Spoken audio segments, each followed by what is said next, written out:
Okay, these notes are going to go with section 10 in your workbook that starts on page 87.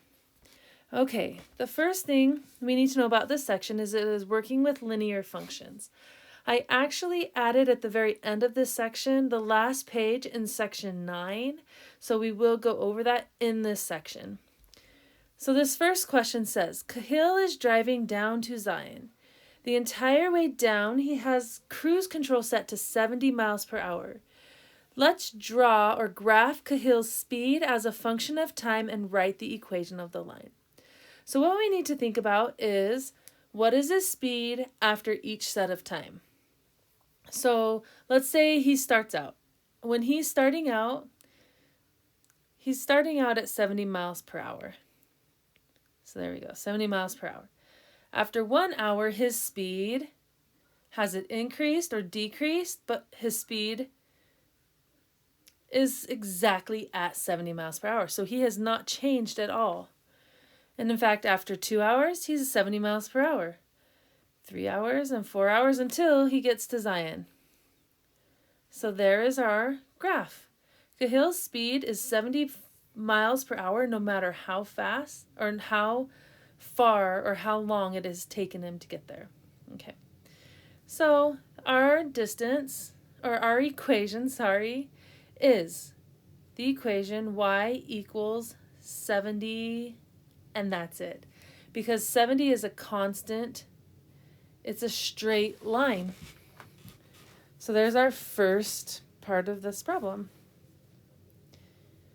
Okay, if after any problem you want to pause it, go back, or anything like that, you are more than welcome to. Remember, if you do have any questions, feel free to text me. Take a picture of what you have a question about, and I can try and explain it to you however you need me to. Okay, let's go on to the next question that kind of builds off of this. It says, now let's graph Cahill's distance traveled as a function of time and write the equation of the line.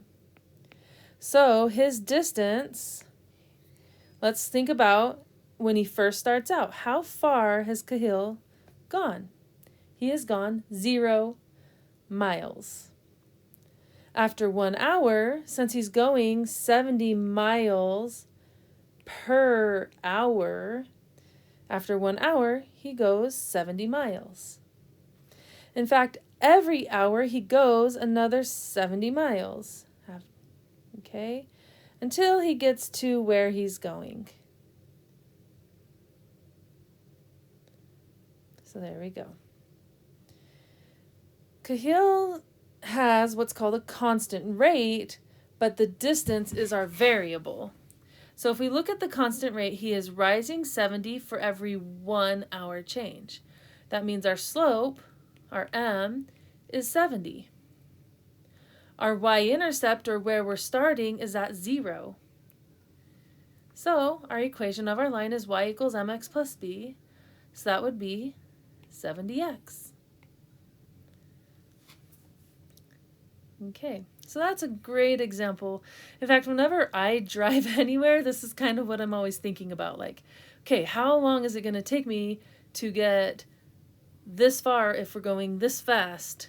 That's a really good real-world application and something that every single person has experience with.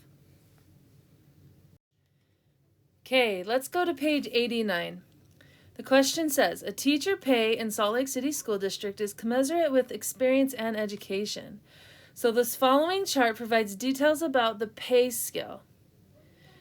Now it's saying Jasmine just graduated from the University of Utah with a bachelor's in math and a teaching certificate. Her first job is teaching math in the Salt Lake City School District. Is the function describing her salary after X years of... Okay, let me start over. Is the function that's shown here for her salary a linear function? And how do we know? So they're just asking, is this is where she's starting, is this a linear function? So let's just think about really quick what a linear function means. So for something to be a linear function, there has to be a constant rate of change. handwriting is kind of sloppy here, sorry. So for something to be a linear function, there has to be a constant rate of change. So essentially that just means between every single interval, it's the same change, or at least close to the same change. So let's look at this first interval. Between the first 2 years, her rate of change was 0. Between these 2 years, her rate of change would be 5607 minus 43887. So let's figure that out. So I just did the math real quick over to the right here because it was faster for me to do that than get up and get a calculator. But we have the rate of change between those 2 years is 1,720. If we want to do between those 2 years, we should get 1,763. So we actually can answer our question really from the one before, but here it's very obvious that there is not a constant rate of change. In fact, the rate of change will be different between every single interval. And especially here, going from 0 is my first rate of change to 1,720 is my second rate of change.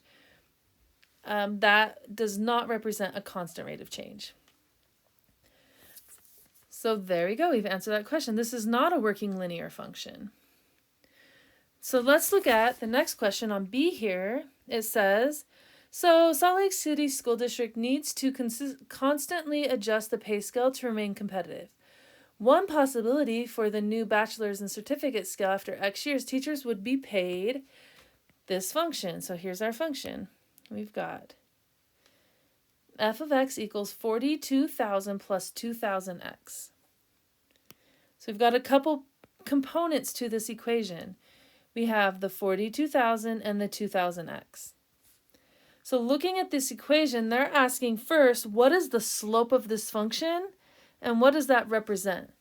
So our slope here is the 2,000. Remember, our slope is always the value that is on the x. So our slope represents the change each year. Okay, so that's what our slope represents.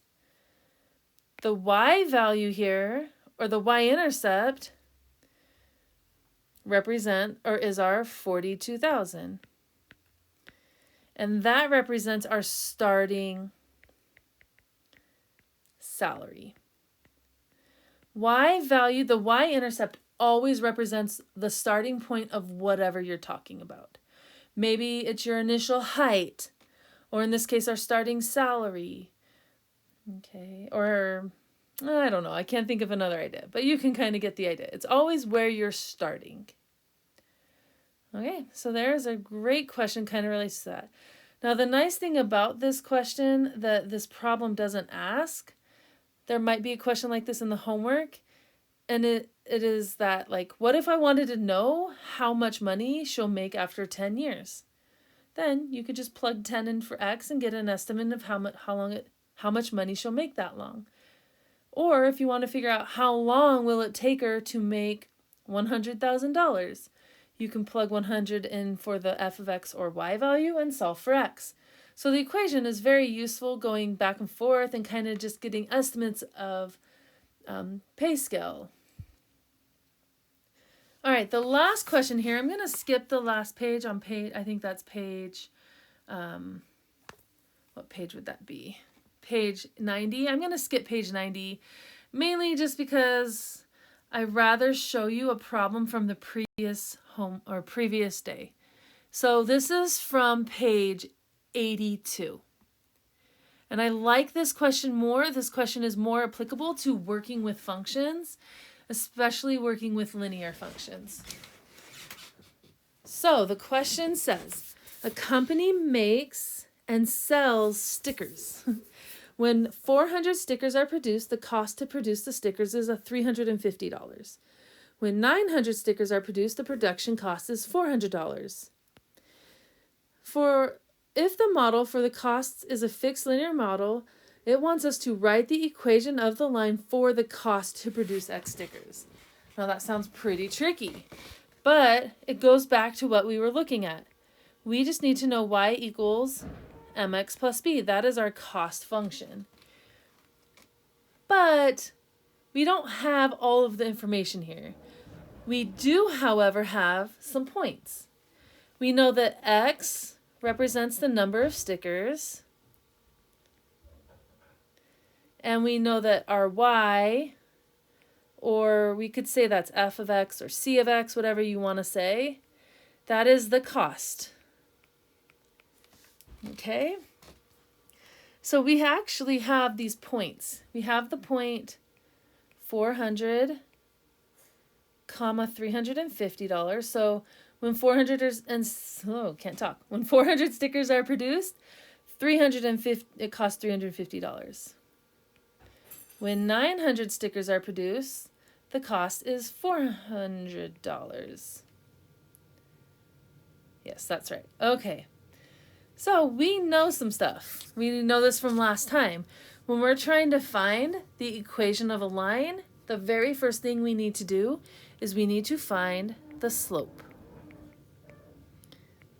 And when we need to find the slope and we're given 2 points, we're just going to use our slope formula. y2 minus y1 over x2 minus x1. So here's our slope. Let's just calculate that out. We get 400 minus 350 all over 900 minus 400. So 400 minus 350 is 50. 900 minus 400 is 500. Ooh, that's nice. That works out great. I don't have to think about doing any math. Cancel the zeros, cancel the 5, we get 1/10. So our slope is 1/10. Now, after we find the slope and we want to write the equation of the line, I'm going to zoom in here, and I'm going to erase this here. Okay, because we already have that down. We have it right above us. I need to write the equation of the line, so I'm going to go y minus y1 equals my slope times x minus x1. And I'm going to just plug all the information I have. Now, I can plug any point I want to into my equation. I think that it doesn't matter, so I'm just going to use the point 900 and 400. Just going to use that point. So we've got y minus my y point, which is 400, is equal to my slope, which is 1/10, times x minus my x point, which is 900. Okay. And then from here, the last thing I need to do to solve the equation of the line is distribute the 1/10 through. So 1/10 times x and 1/10 times 900. Is 90.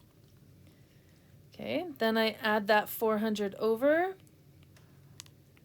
I get y equals 1/10 x plus 310.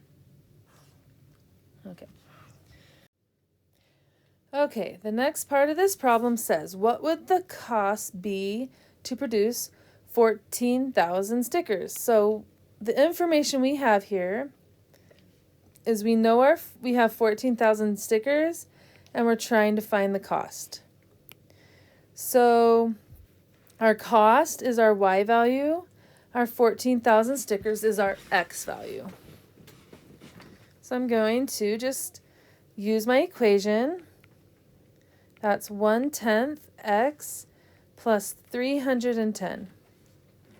I know the x, so I'm going to plug that in for my x.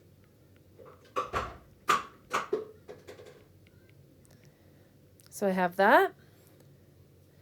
And then I just calculate that out. We've got 1/10 times 14,000 is 1,400 plus 310. So y equals 1710, $1,710 to produce. So it's $1,710 to produce 14,000 stickers.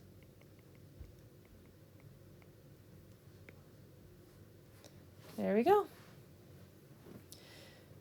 Okay, the last problem in this section I want to take a look at is going to kind of flip it.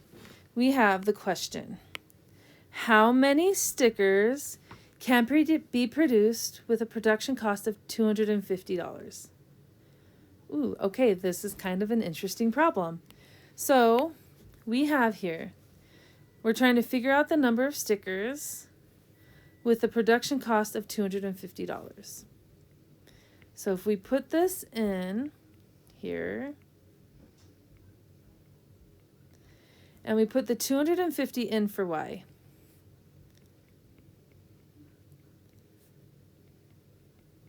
Like that. And I'm going to solve for x now. So I'm going to subtract the 310 over. Let's see, that's negative 60 equals 1/10 x. And then to get rid of a fraction, we would multiply both sides by 10. That cancels those 10s out. And we have negative 600 equals x. Okay, that is a huge problem because we can't produce negative amount of stickers. So because we can't do that, we produce no stickers. No stickers can be produced with just $250. Why don't you take a second to think about, if you need to pause it, you can, think about why that is true.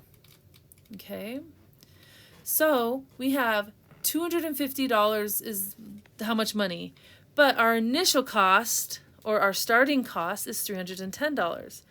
Since $250 is less than the initial cost, there's no way that we could produce any stickers with that initial cost. So 250 doesn't make sense as a y value because the amount of stickers that must be produced has to be a positive amount. You can't produce negative amount of things. Okay, so there we go. That is it for section 10. And I know I went back up to a previous section, but I really like this problem in context better than the problem that was on page 90. So go ahead and review this one. If you do have any questions, feel free to let me know. Good luck.